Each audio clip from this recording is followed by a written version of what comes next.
What's going on, guys? This is the 7th level, and this is another episode of The Digital Dump. Today we're looking at a game called Fearful Symmetry and the Cursed Prince. This is a game that is available on Steam. I don't believe it's hit the consoles yet, not that I have seen anyway. Now, whereas it might have a roughly Legend of Zelda inspired look to it, it couldn't be more far away from what this Legend of Zelda experience is. This is a puzzle game, first and foremost, that's just borrowing the Zelda look. In case you haven't noticed from looking at the footage that you're looking at right now, this is a game where you control two characters simultaneously. And the whole gist of it is that obstacles on the left-hand side can impede you on the right-hand side, and obstacles on the right-hand side can impede you on the left-hand side, and things on each other side can get both of you killed.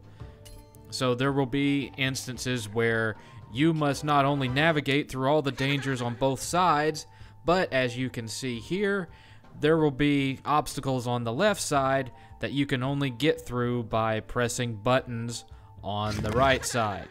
So there's a lot of trial and error, there's a lot of strategy involved in it, and timing, and above all else, not losing your temper, or losing your patience for that matter.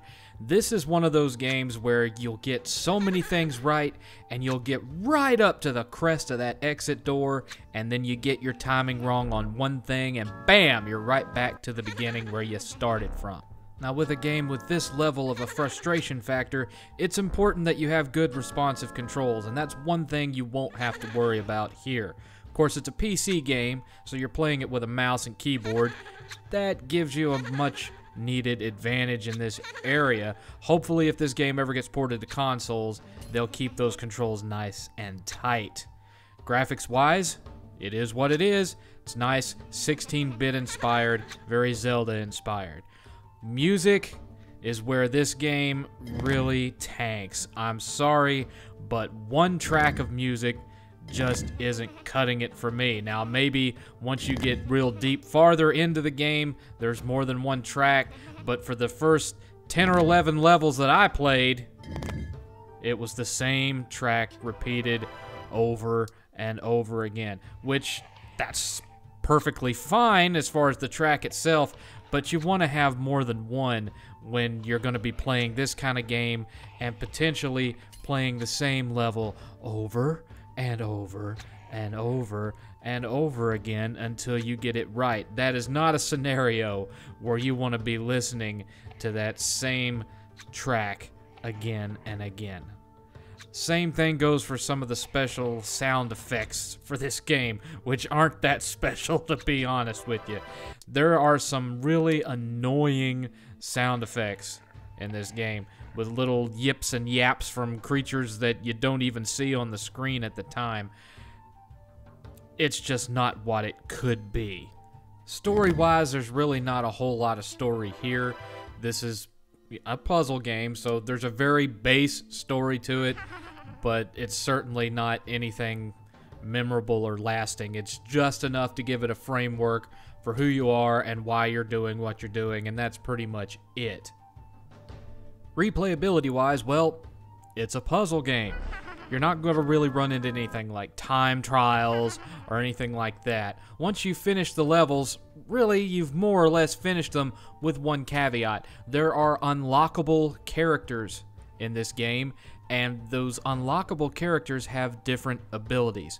For example, later on in the game, you will earn a character who can teleport forward one space. So it allows you to jump forward to avoid a obstacle or an enemy or what have you. But the trick to that is to really use that character, you have to start all the way back at the beginning of the game, because it changes the levels you've already completed to add additional challenges that you can only get through using that teleport feature. So whether that's appealing to you or not, that all depends on that ever-important frustration level that I was talking about earlier.